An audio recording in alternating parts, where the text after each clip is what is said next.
Brennan here, aka The Gut Whisperer. I'm going to be sharing with you a really cool analogy that I came up with. I'm a very imaginatory learner. I like to use analogies and I like to use symbols and pictures. It's just a tool for me to learn. So I want to share this with you. I've been meaning to post this for quite a long time. I just haven't had the time. And I drew it on my little whiteboard rather than my big whiteboard because I just really wanted to do it quite quickly. And it's all about fat accumulation versus energy metabolism. So I'm going to share with you with this, and just, I'm not a professional artist, so bear with me here. All right, can you see this?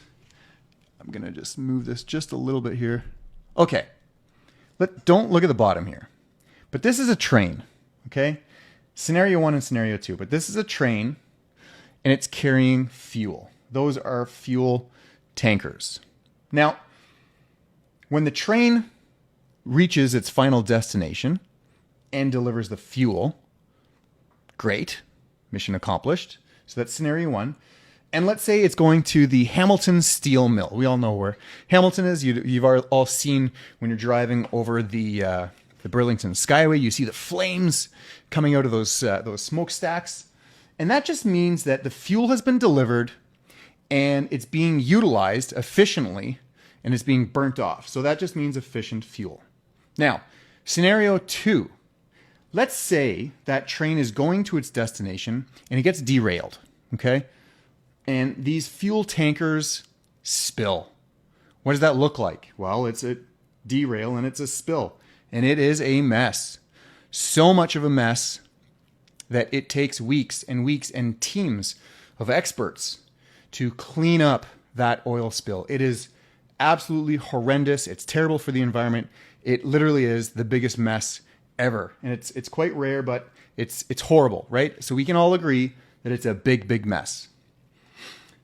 Now, this is where the analogy comes in. Think of the train as our body, okay? Now, scenario 1, the train, it's delivering meals. Meal 1, meal 2, whatever foods you're eating, whether it's snacks, bowl of pasta, a sandwich, a beer, whatever the case may be. Scenario 1, efficient burn. Look at that. That's a picture of someone lifting weights. When you have an output of serious energy expenditure, that means you're essentially burning off that fuel. You're being very efficient with the fuel. Oh, battery's going to die. You're being very efficient with the fuel and it burns off.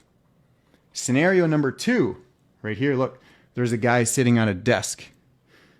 What does that mean? Once he's consumed all of those meals, the fuel, right? It's being, the fuel's coming, whether you like it or not. And if you do not burn it off, if the fuel does not get delivered to the gas burning plants, if you're not using the energy, it essentially spills in your system, in your body, because that sugar, that fuel has got to go somewhere. And if you don't use it with your muscles, then essentially it spills over. And again, this is a very basic understanding, but it spills over into your system, into your body, and ultimately gets turned to fat. And we all know how difficult it is to clean up and get rid of fat. So I just wanted to share that with you because so many people are challenged with fat accumulation and energy expenditure and so forth. But just break it down to the most simplest understanding. If you are fueling your body with food, and if you're not burning it off, it's ultimately going to get turned to fat.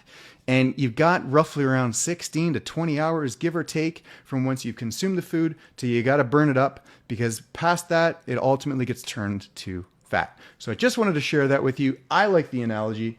Remember, train, fuel cars. If you burn it up, great, it's efficient. If you don't, it ultimately spills, and that's regarded as fat. And we all know how difficult it is to clean up fat. If you like that video, hit a like, hit a share. Thanks so much for your support.